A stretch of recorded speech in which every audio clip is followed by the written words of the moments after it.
ایک مرتبہ بغداد میں ایسا ہی ہوا، بغداد میں ایک بادشاہ، منچلا بادشاہ آیا، اور آنے کے بعد اس نے کہا بغداد میں عورتوں کے حسن کی منڈی کھول دو، شراب کی دکانیں کھول دو، جوا کی دکانیں کھول دو، سب گناہ عام کر دیا۔ ایک صاحب کپڑے لتے بھر کے کندھے پہ بوریا بستر ڈال کے جانے لگے۔ ایک اللہ کے ولی نے اس سے کہا کہاں جا رہے ہو؟ کہا کہ اب بغداد ہلاک ہو جائے گا، تباہ ہو جائے گا، برباد ہو جائے گا، اس لیے میں پہلے ہی چھوڑ کے جا رہا ہوں۔ کہاں جا رہے ہو؟ فلاں جگہ پہ۔ ارے سن، بغداد کیوں ہلاک ہوگا؟ کہا دیکھتے نہیں فاحشہ عورتیں بغداد میں لے آئی گئی، اڈے کھول دیے گئے زنا کے، شراب کی دکانیں کھول دی گئی، یہ کھل گیا وہ کھل گیا، اب قوم گناہ کی طرف جا رہی ہے، اس لیے یہ ہلاک ہو جائے گی۔ انہوں نے کہا ہلاک نہیں ہوگی، بغداد ہلاک نہیں ہوگا، قوم ہلاک نہیں ہوگی۔ کیوں؟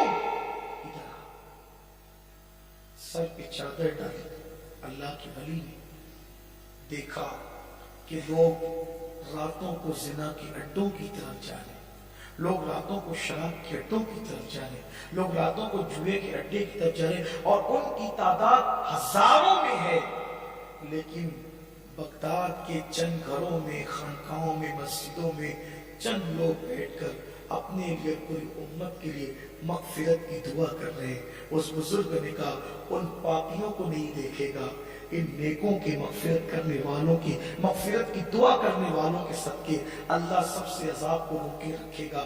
جب تک زمین پر استغفار کرنے والے کسی شہر کے اندر موجود ہوتے ہیں، اللہ تعالیٰ ان سے عذاب کو روک دیتا ہے۔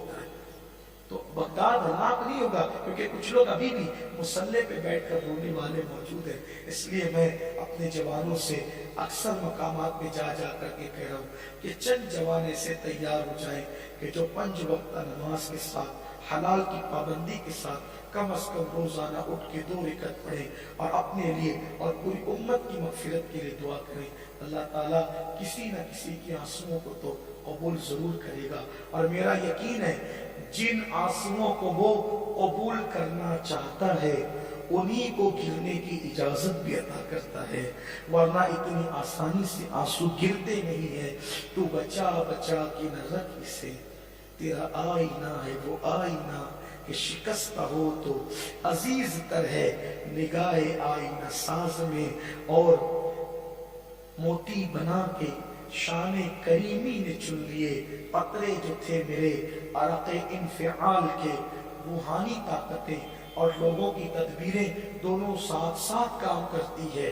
دیکھو غریب نواز کی روحانیت اور غوری کی طاقت دونوں نے ساتھ ساتھ کام کیے، بختیار کاکی کی روحانیت اور التمش کی طاقت دونوں نے ساتھ ساتھ کام کیے، صلاح الدین کی طاقت، غوث پاک کی روحانیت دونوں نے ساتھ ساتھ کام کیا۔ ہر دور میں تدبیر اور تقدیر دونوں ساتھ ساتھ کام کرتی ہے، جسمانیت اور روحانیت دونوں ساتھ ساتھ کام کرتی ہے۔ اس لیے میری گزارش ہے کہ کچھ لوگ جسمانی طور پہ کاوشیں کر رہے ہیں تو کچھ لوگ روحانی طور پہ بھی کاوشیں کریں تاکہ امت کے حالات بدل جائیں۔ صلاح الدین کا ذکر آیا، ایک چھوٹی سی بات یاد آتی۔ صلاح الدین ایوبی غوث پاک کے مرید تھے، چھوٹی سی عمر میں غوث پاک کے مرید ہو گئے تھے، اور غوث پاک کے وصال کے بعد پھر دوبارہ وہ غوث پاک کے صاحبزادے سے مرید ہوئے، یعنی صلاح الدین ایوبی ڈبل قادری ہے۔ صلاح الدین ایوبی ڈبل قادری، ان کے ابا بھی قادری تھے، ان کے دادا بھی قادری، یعنی پشتینی قادری ہے صلاح الدین، اور اس خوش نصیب کا نام ہے، اس کے دادا بھی غوث پاک کے مرید ہے، اس کے ابا بھی غوث پاک کے مرید ہے، وہ خود بھی غوث پاک کے۔ لیکن جب بیٹھے تھے صلاح الدین ایوبی غوث پاک کے پاس مرید ہونے کے لیے، تو میرے مرشد غوث پاک نے ان کی گردن پہ ہاتھ رکھ کے دعا دی تھی۔ کسی کو سر پہ ہاتھ رکھ کے دیتے تھے، کسی کو پیٹھ پہ، اور صلاح الدین کی گردن پہ ہاتھ رکھ کے، گردن پہ ہاتھ رکھ کے۔